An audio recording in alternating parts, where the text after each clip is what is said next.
You know what I love more than anything? When a guy tries to make an argument, completely gives his point of view, and at the end of the argument completely backtracks and goes against his original argument altogether. Which just shows the whole point of the argument was to sit there and waste time. That's all it was. So Bart Scott, we already know, if you guys do not know, he hates the Cincinnati Bengals. Now, it might be because he's a Ravens linebacker for so long, but I don't know. He hates them. And he's never logical with it either. It's not like he hates them and then he makes logical points and you're like, come on, man, you hate us, but okay, I'll give you that. No, you can never give him that. Because he doesn't even believe what he says. He just talks the talk. Well, anyway, he is going to explain in this clip why Logan Wilson is a dirty player. Now, listen. What happened against the Ravens, the 3 injuries, Lamar Jackson's injury, obviously Mark Andrews out for the season, and I've said this a million times, I hope Mark Andrews has a full recovery. I hope he's okay. I hope everything works out for him. And his injury, obviously, at the end of the day, was awful, okay? It was awful. At the end of the day, I don't think Logan Wilson did it on purpose to try to hurt him, but the drop tackle in the NFL is definitely a problem. It is. And it's a tackle that the NFL is trying to get rid of for a good reason. That because when you drop tackle someone, the chance of injury is very high. Now the problem is with drop tackles is, and you're going to hear Itel talk about it in this video, is that it's almost impossible to get rid of it because at the end of the day, how are you going to stop a guy running full speed toward the end zone? That's the only way you stop him is by grabbing him and dropping your body weight. And again, I know it's an awful tackle because at the end of the day, when you drop your body weight, you're literally dropping body weight and you're going to land on their legs. So, how do you fix that? I don't know. I really don't, because this is a tackle that has been going, has been in football for centuries.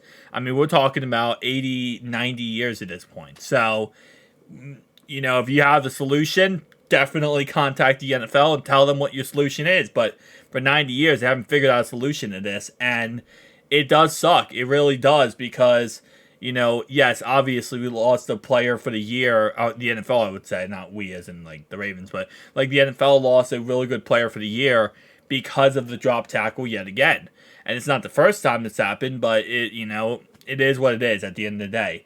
So that happens. Obviously, the Odell Beckham hit. I know some people said it was a dirty hit. And then some people said actually it wasn't a dirty hit. So it's ironically enough, I think people are changing opinions on the last hit on Odell. And then they said to Lamar Jackson when he turned up on the tackle and he landed on his leg. So again, like I said, at the end of the day, I'm not going to sit here and argue whether or not each of those plays specifically was dirty or not. I don't think they were. But I know everyone has their own opinion and they're never going to go against whatever they believe. But again, Logan Wilson is not a dirty player. He's a great player. He's a great person. Any accusations like that is just disgusting. But let's listen to Clown Boy. And he got Mark Andrews, but he almost got Lamar Jackson too. To me, this is a dirty tactic and a dirty style of tackling. Really? Yeah, absolutely. Okay. When you grab them from the back and you jump, there's nowhere for you to land but on their leg as they're falling forward. Like, they outlawed this when it came. They outlawed this with Roy Williams and the competition committee. This is going to be Exhibit 1. And I feel you, RC. This is this tactic, dropping all your body weight and landing on the back of players' legs. I'm not going to interrupt between you two because I really the audience needs to hear from y'all too. Y'all played out there. Now I'm not flowing with that, Bart, at all. I don't see it in real time. It's hard for dropping me your it's hard for me to call that a dirty play is all I'm saying. But go ahead, RC. Okay, all right. Go ahead, RC. What's your Come on, response? Bart. Bro, this is the same tackle as Roy Williams. Roy Williams used It's to do not a this all the horse time. collar. Yes, it's not a horse collar, no, but Roy you're dropping the weight. It's the not, same effect. One at a time. You Go ahead, gotta be RC. able to get people. How do you get people on the ground then, Bart? If I'm chasing a guy, is my only chance to grab his waist and run with him down the run field? your feet. Like, is that what You I run have your to do? feet, Do RC. I have to? You can't run your Bart. You can't run your his feet feet. when he's running away from you. He's running away from you. And so if I continue to run my feet and I continue to run with him, either I got to hope that I'm fast enough to push him forward and he topples over, or he just keeps running. Bart, Okay, you maybe can't it was do maybe that. it was You- maybe you're maybe ta- okay, maybe it wasn't intentional. But this is a technique that the competition committee, maybe the competition committee is trying to outlaw this type of tackle, much like the Roy Williams, when you drop all your body weight because you're going to land on people's ankles every time. Now, again, like I said, what Bart Scott is saying in the context of that tackle is a problem and it's causing injuries, he's not wrong. He is not wrong when it comes to that content. When it comes to the strict content of, like, that exact tackle is bad. I agree with Bart Scott there. The problem is, and as RC says here, well, give us the reason how to fix it. Give us a solution. And this is what happens a lot of times in the media world and the NFL world is everyone says, oh, this is wrong, this is wrong, this is wrong. But they never come up with a solution. They just say, oh, take it away, take it away. Well, how you would make football better then? We're making football better by taking away that dirty tackle. Okay, so how are you going to get guys to tackle? How should guys tackle now? Kareem Jackson, who's been recently suspended, right? Multiple times, fined multiple times for his hits on the field. He said he recently contacted the NFL, multiple people, to see where he should get better, how should he play, what should he not do, and try to avoid. And you know what he said? Nobody answered his question. He got ignored. People did not want to talk to him. You know why? Because the NFL doesn't know. The NFL has no idea. All they want to do is come out and say, this is wrong, and you're going to be fined, you're going to be suspended, and you can never do that again. And it's like, well, what am I supposed to do to avoid that then? Don't ask us that question because we don't know that question. We don't know how to answer that question because we just don't want you to do A. We don't know what you should do, but we just don't want you to do A anymore. At the end of the day, and RC does a really good job explaining this, I don't know what you want the player to do. You want them to make a tackle, but you don't want them to drop tackle. But again, you're not going to stop the player then. So, on that play, from now on, is the mentality just let him score a touchdown. Just let him score a touchdown. If the guy's in front of you and you're chasing him down, just let him score a touchdown because there's nothing else you're going to be able to do. And that's just the fact of the matter is. Now, again, I'm not going to sit here and say it's not dirty as in the aspect of, it's a dirty play as in the aspect of what could happen because of the play. Now, going back to this, obviously, starting off the argument, Bart Scott makes the argument that it was intentional by, Logan Wilson on both players, not only the one player, obviously Lamar Jackson or Mark Andrews. It was dirty in both circumstances. Now, Logan Wilson was doing it to be a dirty player to hurt those two guys. And again, I love how, as I said before, RC here really does a good job of explaining, no, it was not intentional at all. In no way did Logan Wilson say, I want to tackle him like this because I want to take him out for the game.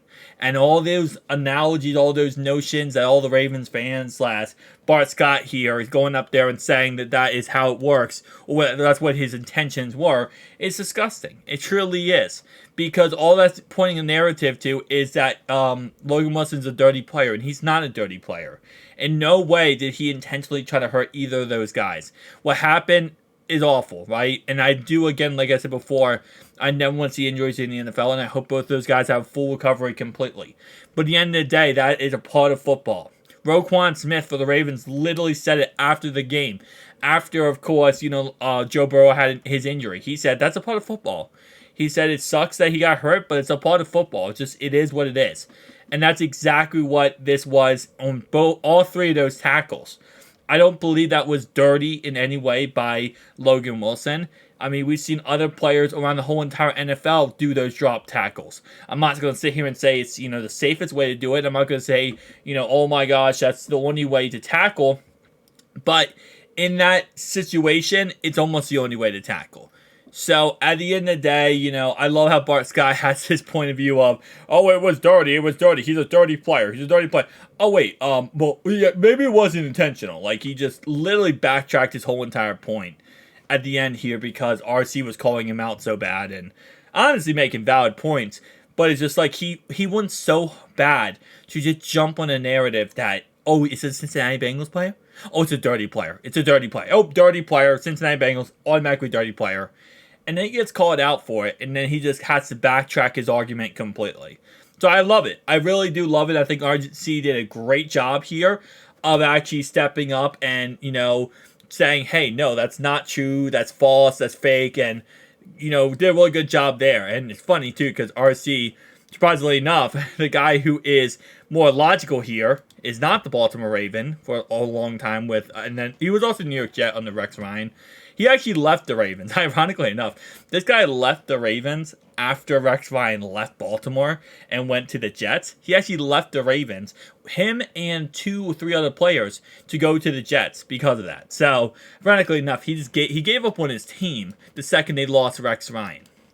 But shout out to the fact, again, Stephen A. Smith. I don't love Stephen A. Smith. I think he does a decent job. I think there are times where I'm just like, I don't know about you, Stephen A. Smith. I think he does a really good job, though, of kind of mediating this. And, a lot of times analysts will kind of like put the point of view in there and kind of talk when they have no logical like background or they have no reason to talk or stuff like that, right?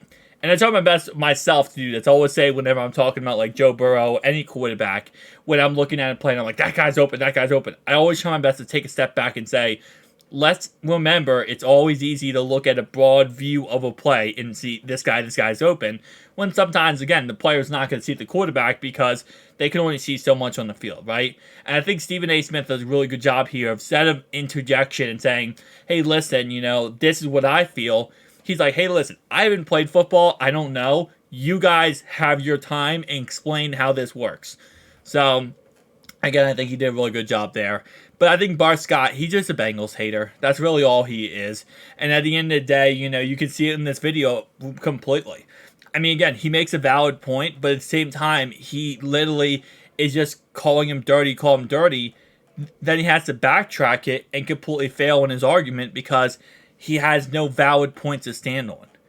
And I don't think anyone has a valid point to stand on. What people are doing is taking a play to a tackle, which is considered a dirty tackle because, again, it is a very dangerous tackle, and then trying to use that as a narrative or a leverage to say, well, this concludes that the player is dirty. Because then you can say any player who's ever used that tackle is a dirty tackle or dirty player. And that's just simply not the case. At the end of the day, if you have a solution on how to get rid of that tackle and still tackle a ball carrier who is running away from you, definitely tell the NFL. You should go work for the NFL because in a 90-year period, no one has figured it out. So if there is that solution that 100%, wow, this is how you stop this from happening, I'm sure the NFL and every NFL fan / player would love to hear it, but at the end of the day, no one has figured it out yet. So for someone to sit there and say, oh, well, he's dirty for doing this tackle, when so many other players have done the same exact tackle, and they're not dirty for it, Logan Wilson's dirty, because he's a Cincinnati Bengal, and obviously injury happened because of the tackle. Injuries happen all the time. I hate to say it, and again, I never want to see injuries, even though they're the Ravens, I don't want to see them get injured either. But it is what it is at the end of the day. Just because you're upset because the injury does not mean you point to a player and say he's dirty for this exact reason. Tell me down below your thoughts and opinions. I'll see you guys in the next one. Peace out.